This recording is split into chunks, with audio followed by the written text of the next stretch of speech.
தமிழகத்தின் விடிவெள்ளி இப்போ ஷேக் ஆகுதா? அதான் நான் நின்னாலே ஷேக் ஆகுதான்னு பார்த்தேன். தமிழகத்தின் விடிவெள்ளி தமிழர்களுக்கு எங்கெல்லாம் இந்த பாதிப்புனாலும் தன்னோட அத்தனை வேலையை வந்து நிற்கிற, முன்னாடி நின்று தமிழருக்கு உதவி செய்கிற,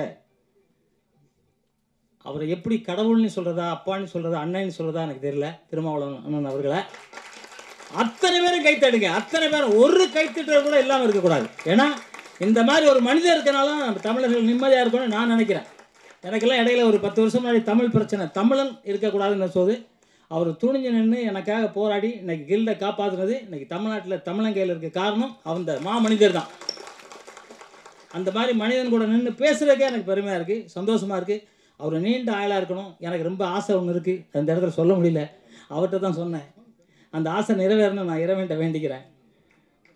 அதே மாதிரி வேல்முருகன் அண்ணன் அவர்களுக்கும் வந்து, ஏன்னா தமிழர் அப்படின்னா எனக்கு இந்த இலங்கை இந்த இரவு பறவை படத்துக்காக அவங்கள கூப்பிட்டு சரியான ஒரு 2 பேரை தேர்ந்தெடுத்திருக்காங்க.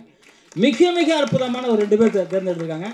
நான் கூட இப்போ கோவாவில் இருக்கணும், ஆனால் அங்கே வந்தது காரணமே இந்த 2 சிங்கங்கள் இருந்திருக்கு. இந்த சிங்கம் கூட நாங்கள் நிற்கணும் அப்படிங்கிறதுக்கு தான். ரொம்ப சந்தோஷமாக இருக்குது. இந்த படம் ரொம்ப அற்புதமாக இருந்துச்சு.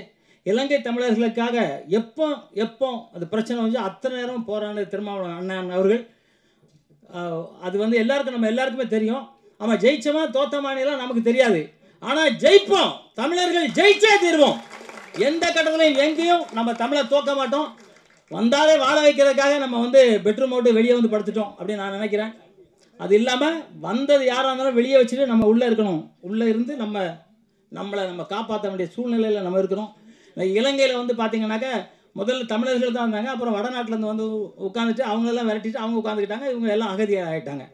எத்தனை பேர் செத்தாங்க, எத்தனை சகோதரிகள் என்ன மாதிரி கொலை பண்ணாங்க, அதெல்லாம் நம்ம பார்த்தோம். கண் கலங்கணும். நானே இலங்கைக்கெல்லாம் போயிருக்கும்போது நான் பார்த்தேன். அந்தந்த இடத்துல என்னென்ன நடந்துச்சுன்னு பார்க்கும்போது ஒரு அதிர்ச்சியாக இருந்துச்சு. வாழ்கிறதா சாகிறதான்னு தெரியல.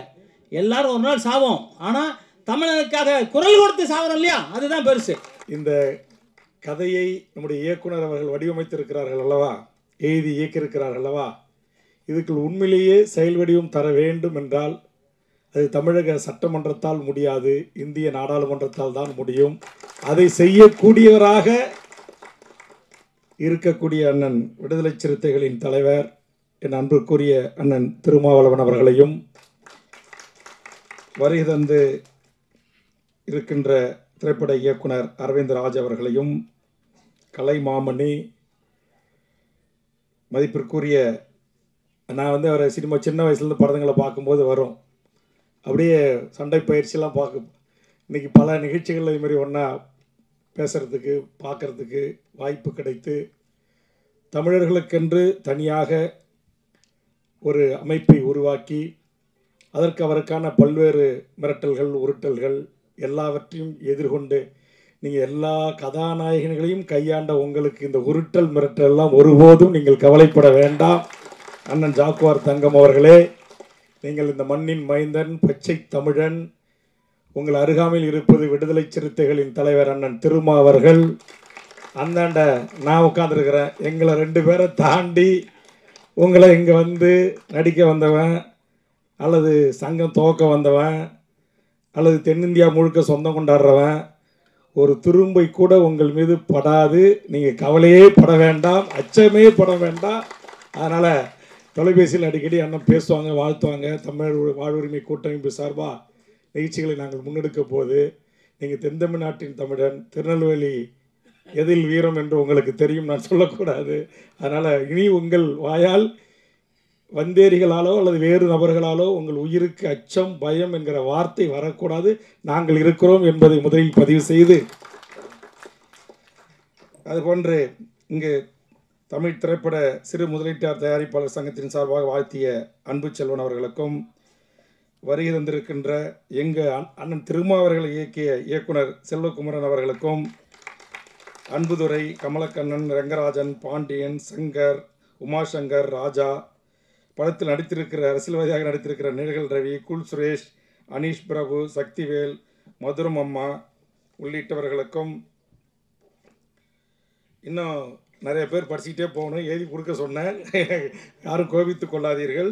அதுபோன்று இந்த எனக்கு வந்து அமர்ந்த உடனேயே அந்த பாட்டு, அது குறிப்பாக நான் பிறந்து வளர்ந்து எல்லா இடங்களிலும் சுற்றி திரிந்த எங்கள் கடலூரில் தொடங்கி ராமாபுரம், வள்ளலார் பிறந்த வடலூர், விருத்தாச்சலம், சிதம்பரம், பிரத்யேகமாக என் தொகுதி பண்ருட்டி, என் தோட்டத்தில் இருக்கிற பலாப்பழம், அப்புறம் என் தொகுதியில் இருக்கிற அக்கடவள்ளி, என் தொகுதியான நெல்லிக்குப்பம்.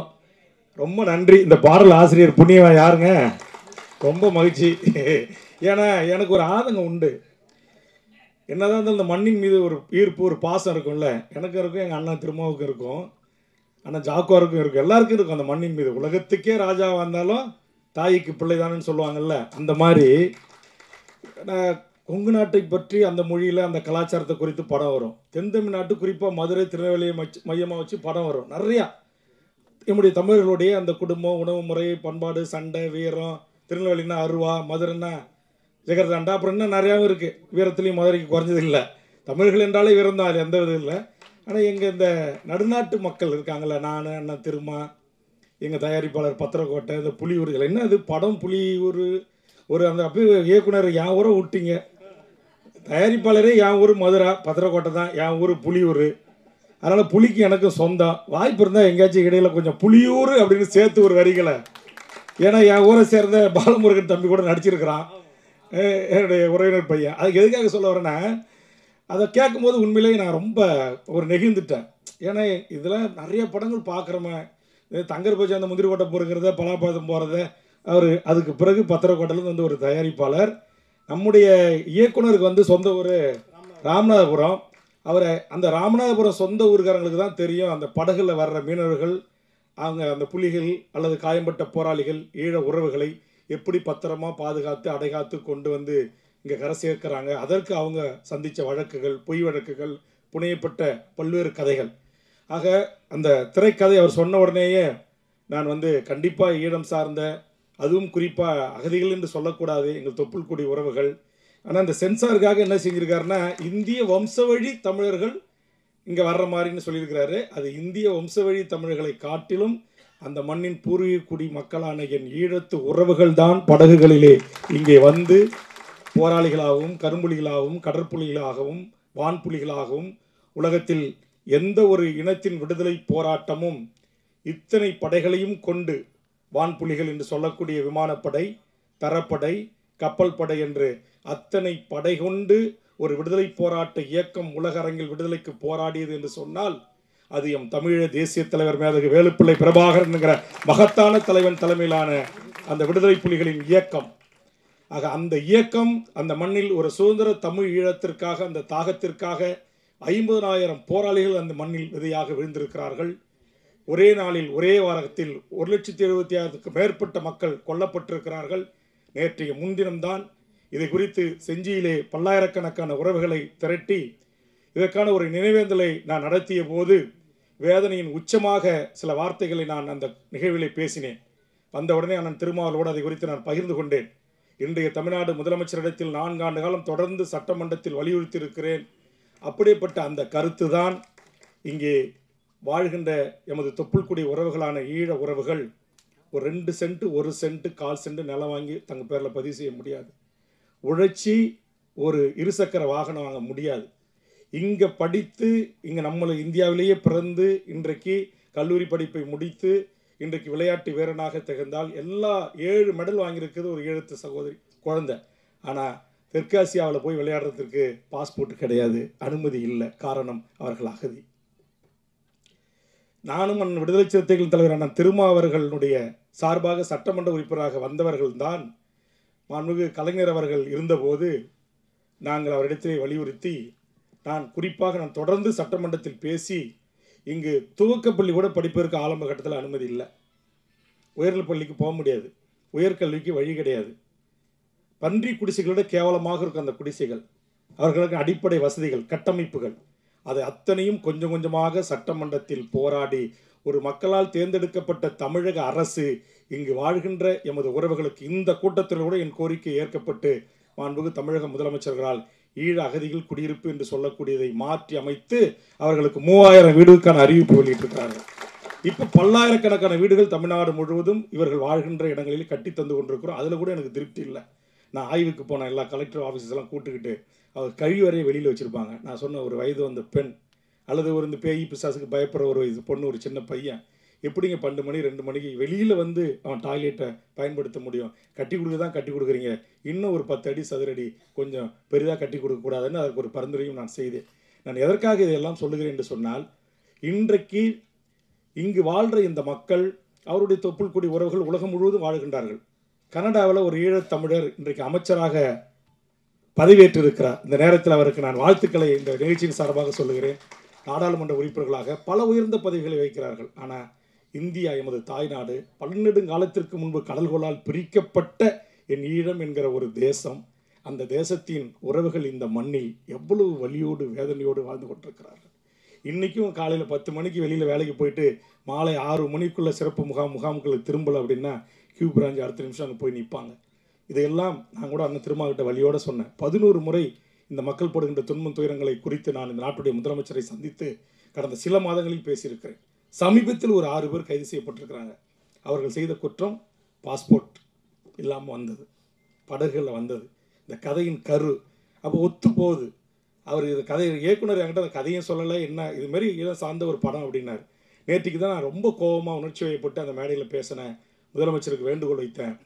தனித்தமிழ் ஈழம்தான் ஒற்றை தீர்வு என்கிற ஒரு சட்டமன்ற தீர்மானமும் உலகம் முழுவதும் வாழ்கின்ற ஈழ உறவுகள்கிட்ட, தமிழ்நாட்டில் இலங்கையில் யாழ்மண்ணில் வாழ்கின்ற அந்த உறவுகள்கிட்டையும் நீங்கள் ஒரு பொது வாக்கெடுப்பை ஐக்கிய நாடு சபையின் ஊடாக நடத்தி அந்த மக்களுக்கான ஒரு சுதந்திர தனித்தமிழ் ஈழ அரசை உருவாக்கி தருவதற்கு மாண்புமிகு முதலமைச்சர் தலைமையிலான 40 நாடாளுமன்ற உறுப்பினர்களும் டெல்லிக்குரிய நெருக்கடியை தர வேண்டும். அண்ணன் திருமா அதற்கு வழிகாட்ட வேண்டும், தலைமையேற்க வேண்டும். திரளாக கூடியிருக்கிற தமிழ் சொந்தங்களே, உங்கள் அனைவருக்கும் என்னுடைய பணிவார்ந்த வணக்கத்தை தெரிவித்துக் கொள்கிறேன். அண்ணன் ஜாக்குவார் தங்கம் அவர்கள் சொன்னதைப் போல, இந்த காலச்சூழலில் ஈழத்தமிழர்களை பற்றி திரைப்படம் எடுக்க வேண்டும் என்று சிந்தித்ததே பாராட்டுதலுக்குரியது, போற்றுதலுக்குரியது. அந்த வகையில் தயாரிப்பாளர், இயக்குனர் உள்ளிட்ட அனைவரையும் நான் நெஞ்சார பாராட்டுகிறேன், வாழ்த்துகிறேன். அதிலும் மிக முக்கியத்துவம் வாய்ந்த ஒரு பிரச்சனையை இயக்குனர் தொட்டிருக்கிறார். இரட்டை குடியுரிமை என்கிற ஒரு கோரிக்கை. நம்முடைய ஒன்றிய அரசு, பாஜக அரசு சிஏஏ என்ற ஒரு சட்டத்தை கொண்டு வந்ததை நாம் அறிவோம். அந்த சட்டம்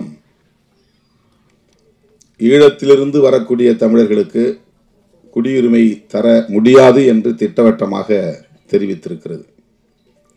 அப்படி ஒரு சட்டமே வந்துவிட்டது. அண்டை மாநிலங்களிலிருந்து வரக்கூடிய, தஞ்சம் போகக்கூடிய, அகதிகளாக வரக்கூடியவர்களுக்கு, முஸ்லீம்களுக்கும் ஈழத்தமிழர்களுக்கும் குடியுரிமை தர முடியாது என்று சட்டம் கொண்டு வந்திருக்கிறார்கள். இப்போது அது நடைமுறையிலே நிறைவேற்றப்பட்டு நடைமுறையிலே இருக்கிறது. இன்னும் அதை தீவிரப்படுத்தவில்லை. இப்படிப்பட்ட ஒரு சூழலில் இந்த கருப்பொருளை கதை களமாக்கி இருப்பது மிகவும் முக்கியத்துவம் வாய்ந்ததாக இருக்கிறது. நம்முடைய வேல்முருகன் அவர்கள் சொன்னதைப் போல, இரட்டை குடியுரிமை தொடர்பாக சிலருக்கு மாற்று கருத்து உண்டு. நான் அவரிடத்திலே சொன்னேன் பேசிக் கொண்டிருந்த போது. ஒரு முறை நான் செய்தியாளர்களை சந்தித்த போது, 1983 தமிழகத்திற்கு தஞ்சம் அடைந்த தமிழ் சொந்தங்கள் இங்கேயே திருமணம் செய்து, இங்கேயே பிள்ளைகளை பெற்று, அவர்களும் திருமணம் செய்து, அவர்களும் இப்போது பிள்ளை பெறக்கூடிய அளவுக்கு 3 தலைமுறை இங்கே வாழக்கூடிய ஒரு நிலை இருக்கிற சூழலில், இங்கேயே பிறந்து இங்கேயே வாழ்ந்து கொண்டிருக்கிற ஈழத்தமிழ் சொந்தங்களுக்கு இரட்டை குடியுரிமை வழங்க வேண்டும் என்ற ஒரு கருத்தை சொன்னேன். அதை சொல்லிவிட்டு நான் பாண்டிச்சேரிக்கு போகிற போது, பாண்டிச்சேரியிலிருந்து சில தோழர்கள் அங்குள்ள முகாமில் இருந்து வந்து என்னை பார்த்தார்கள். நீங்கள் எப்படி அப்படி சொல்லலாம், நாங்கள் அந்த கோரிக்கையை வைத்தோமா, நாங்கள் எல்லோரும் எங்கள் தாயகத்திற்கு திரும்ப வேண்டும் என்கிற வேட்கையோடு இருக்கிறோம். எங்களுக்கு இங்கே இரட்டை குடியுரிமை தேவையில்லை என்ற ஒரு கருத்தை சொன்னார்கள். 1-2 பேர் அப்படி இருக்கலாம். ஆனால் பலர் இங்கேயே பிறந்து வாழ்ந்து கொண்டிருப்பவர்கள் ஒரு குடியுரிமை என்கிற முக்கியமான கோரிக்கையை உயர்த்தி பிடிக்கிறார்கள். இரட்டை குடியுரிமை அல்லது இந்திய குடியுரிமை. இது மிகவும் முக்கியத்துவம் வாய்ந்த ஒரு பிரச்சனை. இலங்கையிலே 2 வகையான தமிழர்கள், பூர்வீக தமிழர்கள் வடக்கு கிழக்கு மாகாணங்களில் வாழ்கிறார்கள். இந்திய வம்சாவழி தமிழர்கள் மலையகத்தில் வாழ்கிறார்கள். நம்முடைய கதாநாயகி நுவரெலியா என்று சொன்னார். நுவரெலியா என்பது அப்கண்ட்ரி, மலையகத்தில் கொழும்புக்கு பக்கத்தில் இருக்கிற மலையகம். கண்டி, நுவரெலியா என்ற அந்த பகுதி தேயிலை தோட்ட பகுதி. இங்கிருந்து சாஸ்திரி காலத்திலே ஒப்பந்தம் போட்டு, சாஸ்திரி பண்டா ஒப்பந்தம் போட்டு தேயிலை தோட்டங்களில் பணியாற்றுவதற்காக லட்சக்கணக்கான மக்களை அழைத்து கொண்டு போனார்கள். 10 லட்சம் பேர் அழைத்து கொண்டு போனார்கள். அவர்களெல்லாம் அங்கே தோட்டத்திலே தொழிலாளர்களாக லயம் என்கிற இடத்திலே, லயம்னா குதிரைகள் கட்டுகிற இடத்திற்கு பெயர் லயம், அதுதான் மக்களுடைய குடியிருப்புக்கும் பெயர். இன்றைக்கும் அப்படித்தான் அவர்கள் வாழ்ந்து கொண்டிருக்கிறார்கள். பிரிட்டிஷ் காலத்தில் கொண்டு போனார்கள். அதுக்கு பிறகு வந்த ஒப்பந்தம் தான் பண்டா சாஸ்திரி ஒப்பந்தம். அந்த ஒப்பந்தத்தின்படி 50% பேரை தமிழ்நாட்டுக்கு அனுப்பிவிட்டார்கள், இந்தியாவுக்கு அனுப்பிவிட்டார்கள். அவர்களுக்கு பெயர் தான் இந்திய வம்சாவழி தமிழர்கள். ஆங்கிலத்திலே ரீபேட்ரியாட்ஸ், தாயகம் திரும்பிய தமிழர்கள். அவர்கள் தமிழ்நாட்டை சார்ந்தவர்கள், இந்திய குடியுரிமை உள்ளவர்கள், வேலைக்காக அங்கே போனவர்கள். பிறகு அந்த அரசு எங்களுக்கு இவர்களெல்லாம் வேண்டாம், இவர்களுக்கு எங்களால் குடியுரிமை எல்லாம் தர முடியாது என்று ஒரு ஒப்பந்தம் போட்டு திரும்ப 5 லட்சம் பேரை அனுப்பிவிடுகிறார்கள். எஞ்சியவர்களுக்கு அங்கே குடியுரிமை தராமல் நீண்ட காலம் இருந்தது.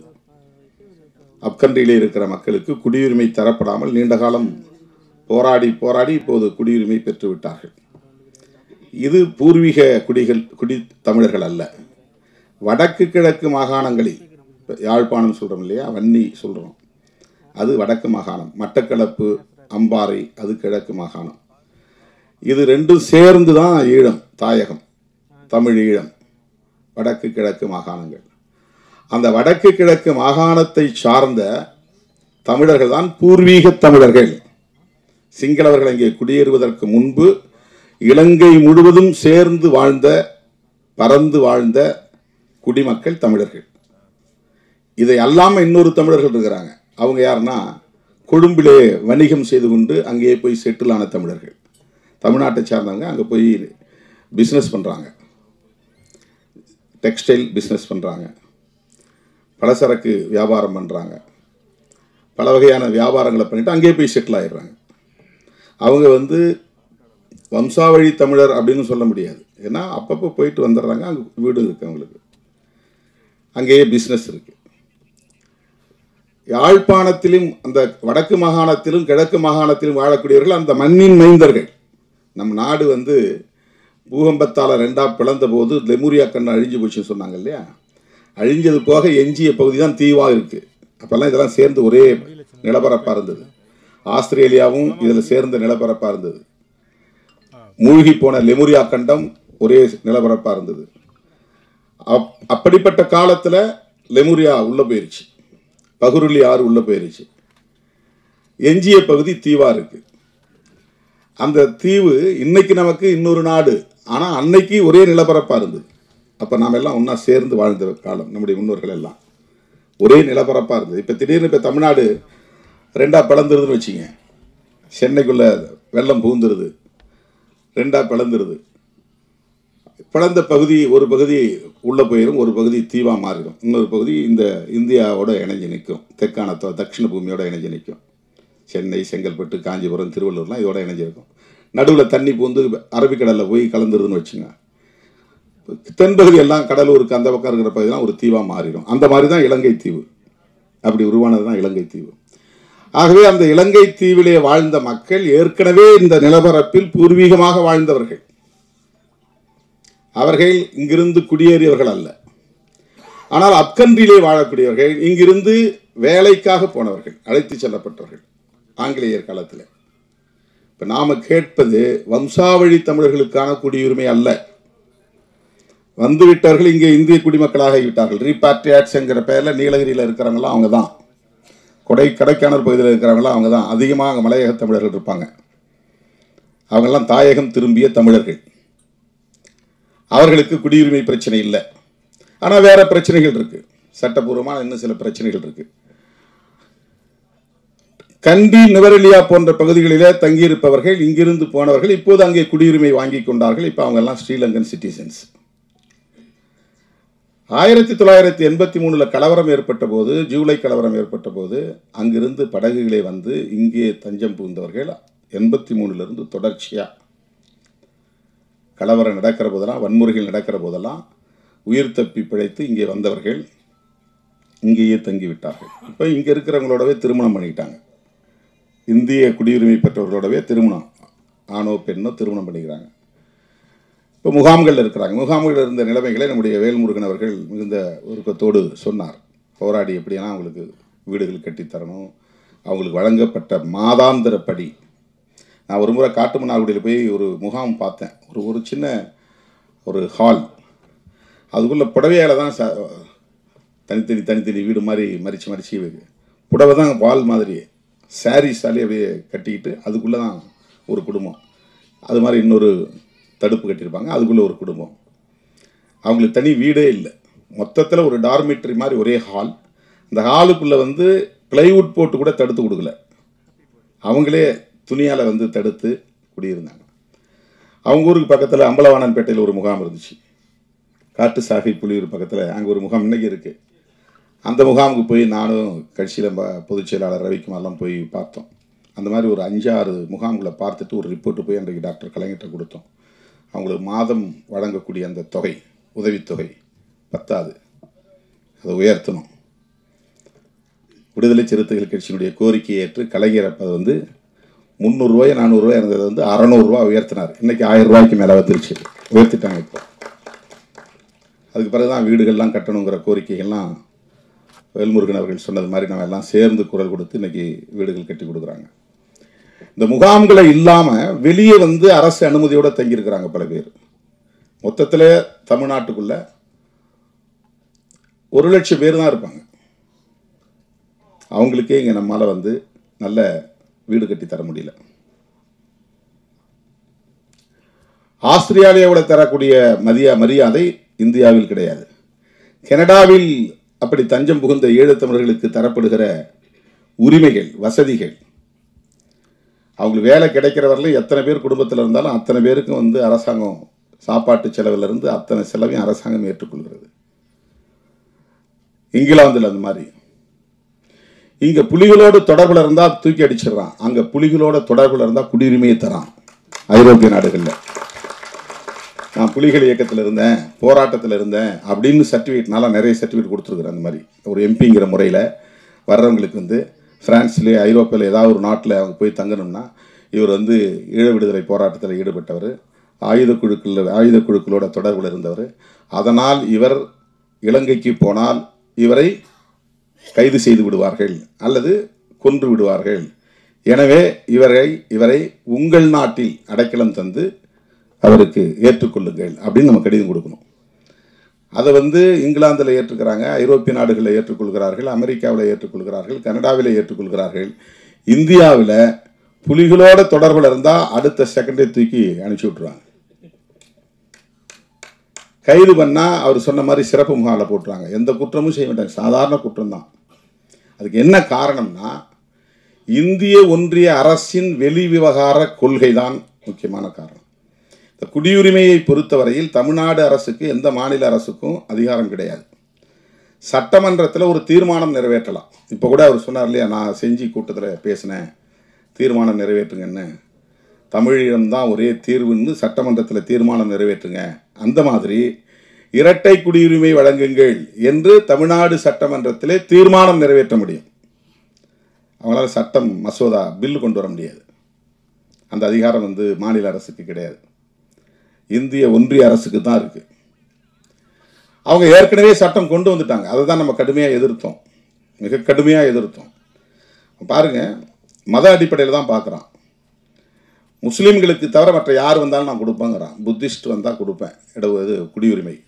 கிறிஸ்டியானிட்டி மதத்தை சார்ந்த கிறிஸ்டியன்ஸ் வந்தாங்கன்னா நான் கொடுப்போம். பெர்ஷியன்ஸ் பார்சி மதத்தை சார்ந்த வந்தால் கொடுப்போம். சீக்கியர்கள் வந்தால் கொடுப்போம். இந்துக்கள் வந்தால் கொடுப்போம். ஆனால் எக்ஸப்ட் ஸ்ரீலங்காவிலிருந்து இந்துக்கள் வந்தாலும் தரமாட்டோம். ஸ்ரீலங்காவிலிருந்து வரவனா இந்துவா பார்க்கறதுல தமிழனா பார்க்குறான். தமிழனுக்கு குடியுரிமை இல்லை. அந்த சிஏஏ சட்டத்தில் 2 பேருக்கு குடியுரிமை மறுக்கப்படுகிறது. ஒன்று இஸ்லாமியர்கள், இன்னொன்று தமிழர்கள். இது எவ்வளவு பெரிய ஓரவஞ்சனை! இதுதான் மத சார்பு நடவடிக்கைங்கிறது. இப்போ ஒரு மதத்துக்கு சார்பாகவோ ஒரு மதத்துக்கு எதிராகவோ அரசு இயங்கக்கூடாது என்பது தான் செக்யூலரிசம்ங்கிறது. அதுதான் கான்ஸ்டிடியூஷன் சொல்லுது. இப்போது சிஏஏங்கிற சட்டம் இயற்றப்பட்டாச்சு. அது நடைமுறைக்கு வரப்போகுது, தீவிரமாக வரப்போகுது.